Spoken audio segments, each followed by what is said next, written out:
They say the best things in life are free. I often wonder if that's because their true value lies in how they're given, not just received.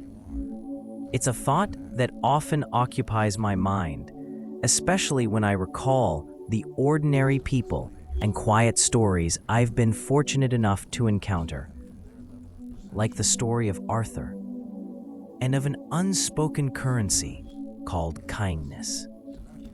There are mornings, especially when autumn paints the town in hues of gold and rust, that I find myself wandering. He'd be at the corner by the bus depot with an old thermos and a box of simple, glazed donuts. Not for sale. His first customers were the sanitation workers, their trucks rumbling to a halt nearby. Arthur would pour them coffee, offer a donut.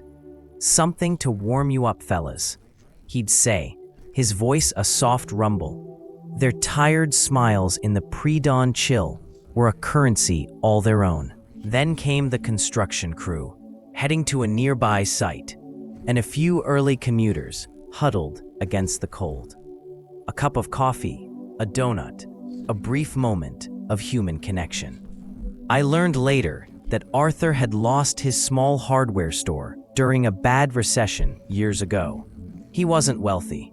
I finally asked him one crisp morning, "Arthur, why do you do this?" He looked at me, a knowing glint in his eyes. "Used to be, I received a lot of help when I was down on my luck. Figure it's my turn. Besides," he added, adjusting his worn cap, "it fills a space, you know? Not in their stomachs, but maybe in here." He tapped his chest, "Makes the quiet a little less quiet."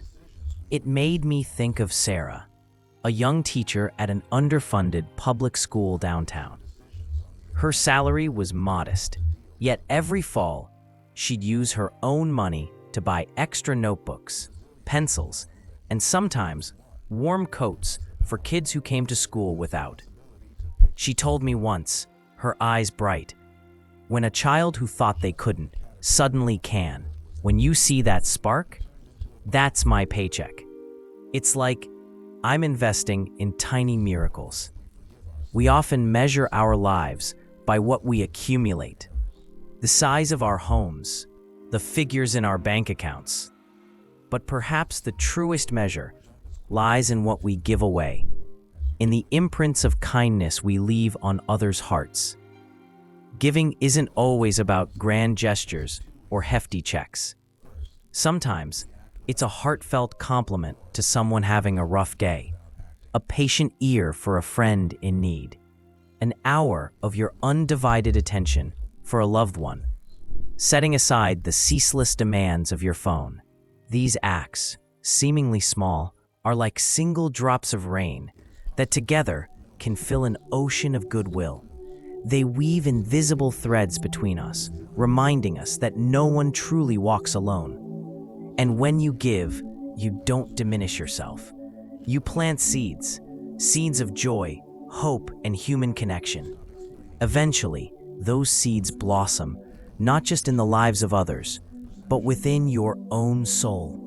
Perhaps true happiness isn't found in how much we can get, but in how much we can offer. When your heart opens to share, life gains a richer meaning. It's like lighting a candle for someone else. Their path becomes brighter, and remarkably, your own light doesn't dim. It somehow seems to burn even more brilliantly. So, if you're searching for purpose, for a deeper sense of happiness, try giving. You don't need to wait until you're rich or until the right time. Give what you can, from where you are. A kind word, a simple gesture, a moment of your time. Because the value of giving isn't in the gift itself, but in the spirit behind it. And when you give without expecting anything in return, that's when you receive the most precious gift of all, a quiet peace and a pure joy that settles in your heart. That's the lesson life continually teaches, if we're willing to open ourselves to it. And perhaps, just perhaps, it will change the way you see everything. I hope this little story brought you a moment of reflection and peace. Do you believe in the power of simple kindness? Let Sage the Frog know your thoughts. And if you enjoy these quiet moments, please subscribe to explore more life lessons together.